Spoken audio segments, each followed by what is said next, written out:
from the Denver Broncos Media Center, welcome to Broncos Country Tonight with Ryan Edwards and Benjamin Allbright.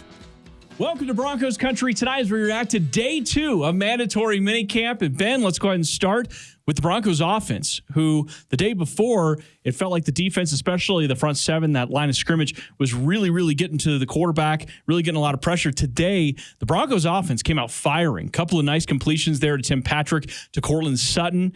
And they were going after Michael Okwuegbunam early on with Russell Wilson. A lot of completions to the running backs out of the backfield. Today, the offense, I thought, took a bigger step forward than we've seen in a while. Wasn't without its warts. You had Josh Johnson throw a goofy interception to Damari Mathis. You had Russell Wilson throw an easy one to Justin Simmons. But overall, I thought the offense probably won the day if you were keeping score. But both those interceptions, for what it's worth, both those interceptions almost seemed like maybe miscommunications. Well, they were. I mean, Russ was throwing. I mean, he didn't see Justin, but the other one was that was just weird. It was just an oddball. I thought the offense, won the day. It's good to see them bounce back against the defense. I'd like to see them, the alternating wins on that kind of stuff. That tells you got a pretty good team, and one side of the ball is not a liability to the other side of the ball, as opposed to, recent years where the offense would win one and then the defense would win, 7 or 8 straight. So it's good to see.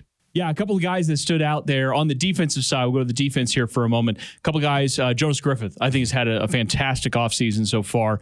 Really enjoyed watching him out there. A lot of energy, sideline to sideline, exactly what the Broncos need at that inside linebacker position. And they've got quite a little rotation working with that group. Alex Singleton's getting a lot of work, of course, out there.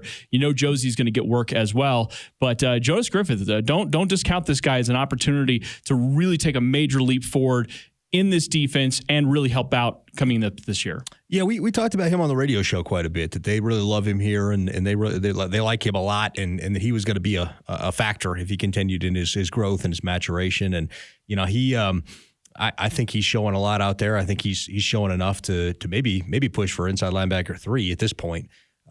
He was a reason that Alexander Johnson and Kenny Young were kind of expendable in the way that he came in and kind of showed out. So they believe in him a lot. I think he's rewarded that faith so far, and I'm looking forward to seeing what else he can do. We talked about batted passes last show, and Dre'Mont Jones got another one today.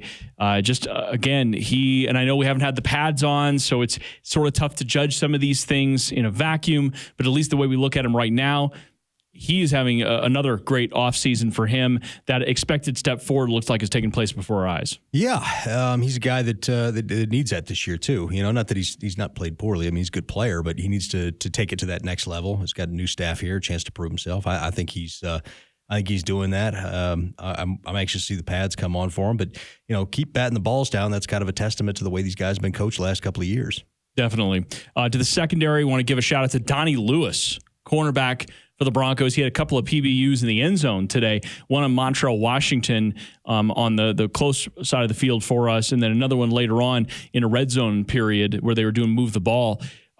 Honestly, like I said, we talk about the depth of this cornerback group. I know today was a little bit of a tough day for Michael Okwuegbunam, but overall, again, you're just looking at guys giving opportunities. Bless Austin the day before was also a big factor out there in the secondary. You mentioned Justin Simmons coming up with an interception. Damari Mathis, another cornerback, coming up with an interception today. I'm very excited about what the Broncos have set up right now with their DBs. Yeah, they're pretty deep in the secondary. They really are, and it wasn't the greatest day for OJ, but I guess he had a good day yesterday. So, hopefully he's had a good offseason. Like his OTAs helps. In general has been good. Hopefully that helps carry him. Today was not the greatest. And Josh Johnson was picking on him a little bit with the second team. So hopefully he can bounce back. I think tomorrow they're going to do the field day, so I don't think you're going to see a bounce back then. But hopefully he can bounce back in training camp, kind of take this with him, carry it over, and say, okay, I need to bounce back from this, and use that to fuel himself. One of the things that I pointed out to you on Broncos Country Tonight, the radio show, and I think we've talked a little bit about it here on the TV show, is the use of the tight ends shouldn't be discounted. I know a lot of people point to the Russell Wilson offenses up there in Seattle and how the tight end was a little bit of a mixed bag on their usage. Yeah, Jimmy Graham was a popular red zone target, but again, it was mixed, right? I mean, even Gerald Everett last year was like, okay, well, had a handful of touchdowns, but had some drops, had some inconsistencies. It was clearly Tyler Lockett and DK Metcalf, but Albert Okwuegbunam, and I'd say Greg Dulcich until he got hurt, but Albert Okwuegbunam has been a very heavy usage guy in this offense so far. He caught a bullet from Russell Wilson over the middle of the field and took it upfield for a big gain.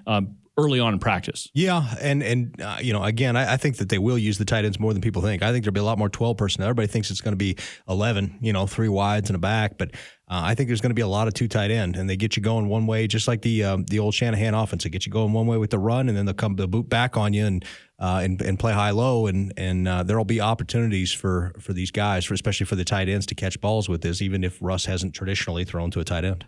The guys are having a lot of fun out there. Once again, another fun practice. The way they ended practice was a lot of fun. They had a punt competition off the jugs machine with a couple of the coaches, an offensive coach and a defensive coach, and that got the guys really riled up too. Yeah, Coach Steele, Coach Dixon out there alternating on punt returns. I thought I was going to have to go out there and catch a punt for a minute there because they were dropping balls in the beginning. But then they got it going. Then they started going. And Coach Steele dropped one there at the end, and Coach Dixon came and caught the one behind it for the dub. So the defense got a little pride out of that. And we talked to Jonas Griffith a little bit after practice, and he told us that Hackett likes to end every practice a little bit of competition. So I think that's a good thing, having the coaches. And Jonas talked to us a little bit about how the defense is feeling a bit overlooked in this whole thing. And it's amazing to think about how many years we've been covering the Broncos and how over the last several years it's been about the defense, and can the offense at least just do something to maintain. Yeah. I mean, that's the way we talked about the offense. But this year, it has been way more focus and coverage on the offensive side of the ball. Jonas Griffith confirmed to us, the defense, they really want to show some people some things. Yeah, they've got a little bit of a chip. Hey, everybody's paying attention to the office. We're still here. We carried this team, and that they're going to have opportunities to do that this year. But it's it is something that's noticeable out there. And you can see it in the smack talk too. The defense, 100%. The defense goads the offense a little bit when they're out there on the field. Yeah, 100%. And I'd say one thing that jumped out to me in that interview, and again, you can find it at BroncosCountryTonight.com. One thing that jumped out to me in that interview, he said there's no holes in the defense. And again, it's one thing to say something like that, but then you start to think about it. It's like, okay, where would be like the perceived hole on this defense? And again, if the linebacker, the inside linebacker be the one that almost everybody would probably start with, but again, the Broncos actually might be improved there more than people want to admit. That's something we talked about on the radio show, during the offseason when all these people were talking about Bobby Wagner, who was never in consideration to come here. And I said, hey, they really like Jonas Griffith. They kind of like the depth they've got. They may sign a guy, and they did in Singleton. They may try to draft a guy. It just depends on who's there. But, at the end of the day, they feel pretty comfortable with the linebacker depth. Because you don't have to have a name there specifically to be good. Right. You just need to have the right skill set to run the defense. And they feel like they've got those guys. With Singleton and Griffith, you got sideline to sideline guys. With Josie, you've got a run funnel guy. With Barrett Browning, you got a versatile will that can move inside or get downhill. So they feel like they've got their guys. All right. For Benjamin Allbright, I'm Ryan Edwards. Check out BroncosCountryTonight.com for interviews and podcasts, including all of our breakdown, along with Steve Atwater of today's practice. We'll catch you next time on Broncos Country Tonight.